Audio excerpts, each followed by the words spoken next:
नमस्कार, मी सुशील कुलकर्णी. आपण पाहता अॅनालायझर. महाराष्ट्रामध्ये कांदा वांदा करतो एवढं नक्की आहे. दर 1-2 वर्षांनी कांद्याचा वांदा उभा राहतो आणि कांद्याचा शेतकरी हतबल होऊन सरकारकडे बघत असतो. चंपाषष्ठी संपली की महाराष्ट्र कांदा खायला सुरुवात करतो आणि त्याच वेळेला नवा कांदा बाजारात येत असतो. खरं तर कांद्याची मागणी वाढलेली असताना कांद्याचा पुरवठा देखील वाढलेला असतो आणि तरीही कांद्याचे भाव याच काळात पडतात, कारण शेतकऱ्याचा कांदा बाजारात आलेला असतो. आणि सातत्यानं कांद्याचे भाव पडले अशी ओरड व्हायला लागते. सरकार फडणवीसांचं असेल तर ती ओरड जास्त होते, पवारांनी पुरस्कृत केलेलं असेल तर ती ओरड कमी होते. हे आपण सातत्यानं बघत आलो. पण बाकी काही असो, कांदा हे पीक एवढं महत्वाचं आहे की या कांद्यानं अनेक सरकारं पाडलीत हे विसरून चालणार नाही. सुषमा स्वराज यांचा करिश्माई चेहरा दिल्लीत समोर आणल्यावर सुद्धा दिल्लीत भाजपला यश मिळालं नव्हतं, ते पुन्हा कधीच मिळालं नाही, हे लक्षात घेणं आवश्यक आहे. म्हणजे पुन्हा भाजप दिल्लीत उभं राहू शकली नाही, इतका कांद्यानं दिल्लीत वांदा केला होता, हे लक्षात घेतलं पाहिजे. अर्थात कांद्याच्या प्रॉब्लेम सांगून शेतकऱ्यांचं समाधान होणार नाहीये. म्हणजे कडाक्याची भूक लागल्यावर अन्नाचे चित्र दाखवून भूक शमत नसते, तर उलट भूक वाढत असते.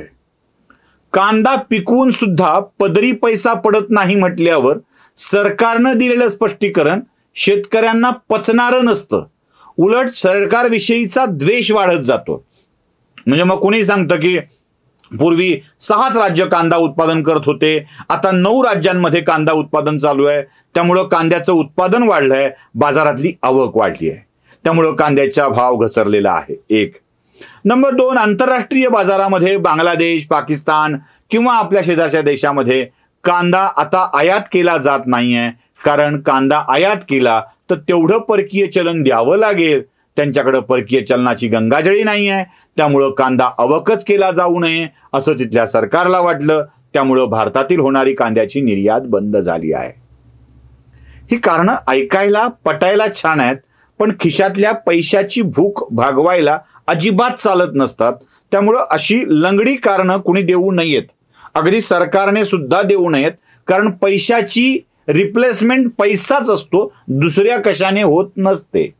जशी अन्नाची रिप्लेसमेंट फक्त अन्नच असतं, दुसऱ्या कशाने होत नसतं, तसं हे सांगू नये. प्रश्न हा आहे की या काळात कांद्याचे विषय गाजतात का? नाफेड खरीपाची पिकं खरेदी का करत नाही? नाफेडनं आत्ता खरेदी चालू केली आहे, सगळ्यात चांगली गोष्ट ती घडली आहे. साधारणतः मी व्हिडिओ करेपर्यंत 450 मेट्रिक टन कांदा नाफेडनं खरेदी केलेला होता. ही सगळ्यात चांगली गोष्ट आहे. रोज याच गतीनं काम चालत राहील तर हजारो मेट्रिक टन कांदा नाफेड खरेदी करेल. पण यात नाफेडला सगळ्यात मोठा धोका असा आहे की बाजारात आलेला ताजा कांदा नाफेडला खरेदी करावा लागतोय आणि ताज्या कांद्यामध्ये ओल कायम असते. या कांद्याची साठवणूक करताना काळजी घ्यावी लागते आणि जर काळजी घेतली नाही तर कांदा सडण्याची शक्यता असते. कांद्यातली ओल कमी झाल्याशिवाय कांदा विक्रीला बाहेर काढता येत नाही. नाफेडचा प्रॉब्लेम तोच होता, म्हणून खरीपाचा कांदा नाफेड विकत घेत नव्हतं. आता नाफेडने ती रिस्कही पत्करली आहे आणि कांदा चेन्नई, तामिळनाडू या स्टेटमध्ये पाठवायला सुरुवात केलेली आहे. नाफेडची खरेदी चालू आहे. आता दर जरा आटोक्यात येतील, शेतकऱ्यांच्यात पैसा दिसेल, हे जरी खरं असलं तरी आणखी एक महत्वाचा मुद्दा मला मांडायचा आहे आणि त्यासाठी मी याआधी एक व्हिडिओ करून ठेवला होता. त्याचं थंबनेलचा स्क्रीनशॉट पण तुम्हाला दाखवतोय. घोटाळा इथे आहे की हे सगळे विषय कांद्याचे असे काय येतात? कांद्याशी निगडीत कोण आहे? कांद्यांच्या भावाचे विषय भाजपच्या सरकारच्या काळात आल्याबरोबर राष्ट्रवादी काँग्रेस यावर तुटून कसं पडतं? त्यांची एवढी आक्रमकता का वाढते? शेतकऱ्यांचा कैवार म्हणून वाढते की दुसरं काही कारण याच्या पाठीमागं आहे, हे देखील तपासलं पाहिजे. तुम्हाला आठवत असेल, राज्यामध्ये महाविकास आघाडीचं सरकार असताना ईडी आणि सीबीआयच्या वतीनं काही धाडी महाराष्ट्रातल्या महत्वाच्या 7 कांदा व्यापाऱ्यावरती घातल्या होत्या. त्याच्यामध्ये मोठी कॅश पकडण्यात आलेली होती. ते फोटोही व्हायरल झाले होते की एवढी मोठी कॅश कांदा व्यापाऱ्यांच्या घरामध्ये सापडली म्हणून. ती मोठी धाड होती सगळी, ती इन्कम टॅक्सची असावी माझ्या माहितीप्रमाणे, ईडी सीबीआय पेक्षा इन्कम टॅक्सची असावी. आणि याच काळामध्ये अजित पवारांच्या सुपुत्राच्या कार्यालयात देखील धाडी झालेल्या होत्या. या धाडीमध्ये काही कंपन्यांची कागदपत्र सापडली होती. म्हणजे या कंपन्यांच्या डायरेक्टर बॉडीत कोणीही पवार नावाचा व्यक्ती नव्हता, तर पवारांच्या शिवायच बहुतेक सगळी नावं होती. प्युअर ओनियन प्रोड्युसर कंपनी असं काहीतरी त्या कंपनीचं नाव होतं, मला नीटसं आठवत नाही आहे. पवारांच्या पैकी कोणीच या कंपनीत नाही, पण तरीही डॉक्युमेंट पवारांच्या घरी सापडतात किंवा कार्यालयात सापडतात. आणि मग त्यातून काही बऱ्याच गोष्टी उलगडत जातात.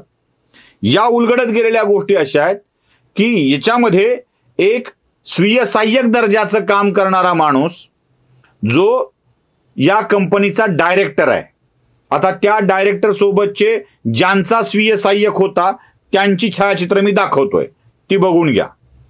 त्यानंतर या व्यक्तीची पोच कोणत्या अधिकाऱ्यांच्या पर्यंत होती आणि कशी होती तेही बघा. म्हणजे एका गाडीत हा माणूस मागे आणि आयुक्त दर्जाचा अधिकारी सेल्फी काढतोय, हेही बघून घ्या. म्हणजे कुठपर्यंत पोहोच हे तुमच्या लक्षात येईल. हा माणूस त्याचा डायरेक्टर म्हणून काम करतो त्या कंपनीचा, याला डायरेक्टर म्हणून ठेवलेला आहे. पुढे खराडी भागामध्ये एक पेट्रोल पंप आहे बायपासवर, खराडी बायपासवर, म्हणजे चंदननगरच्या चौकातून मगरपट्टा सिटीकडे जाणाऱ्या रस्त्यावर एक पेट्रोल पंप आहे. आणि त्या पेट्रोल पंपाचा एक मालक आहे, तो देखील याच्यामध्ये सहभागी आहे.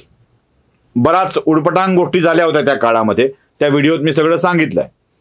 आणि या सगळ्या प्रकारामध्ये ही सगळी माणसं मिळून कांद्याच्या खरेदी विक्रीमध्ये इन्व्हॉल्व होती.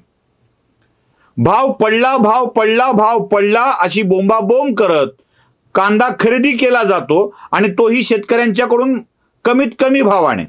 आणखी एक शेतकऱ्यांची बदनामी करण्याचा एक सोपा डाव तुम्हाला सांगतो. शेतकरी आपल्या कांदा चाळीमध्ये कांदा साठवणूक करून ठेवतोय, त्यामुळं ही प्रॉब्लेम निर्माण होतोय. अजिबात नाही.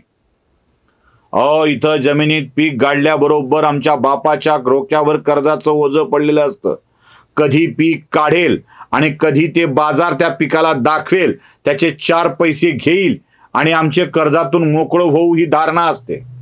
तो माणूस अशी साठवणूक करत नसतो. शेतकऱ्यांच्या आडून कोण साठवणूक करतंय का हे देखील तपासलं पाहिजे. आणि अशी तपासणी करायला हे सरकार जेव्हा घेईल ना, तेव्हा शेतकऱ्यांचीही चौकशी सुरू केली अशी ओरड केली जाईल. लिहून घ्या, पुढच्या काही दिवसात शरद पवार आता कांदा बाधित शेतकऱ्याच्या भेटीसाठी दौऱ्यावर निघतील. काय बोलतील, कसं बोलतील याची स्क्रिप्ट देखील तयार असेल आणि कांद्याच्या आडून या सरकारचा वांदा करण्याचे प्रयत्न सुरू होतील.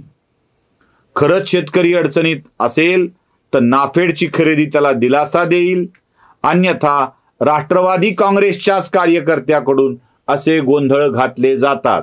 मी मागच्या वेळेला 2 उदाहरणं दिलीत. एक लोकसत्तामधल्या व्हिडिओचं उदाहरण दिलंय ऑनलाईनच्या, की ज्यात शिवसेनेचाच कार्यकर्ता कसा गोंधळ घालत होता ते सांगितलंय. आणि दुसरं उदाहरण दिलंय सुप्रिया सुळेचा कार्यकर्ता वांग्याच्या शेतीत आपण कसे बुडालो याची सुरस कहाणी माध्यमांच्या समोर सांगत होता.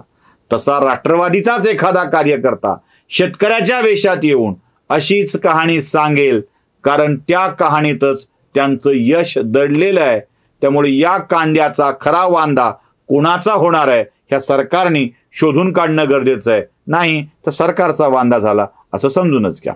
व्हिडिओ आवडला असेल तर लाईक, शेअर आणि सबस्क्राईब नक्की करा. धन्यवाद.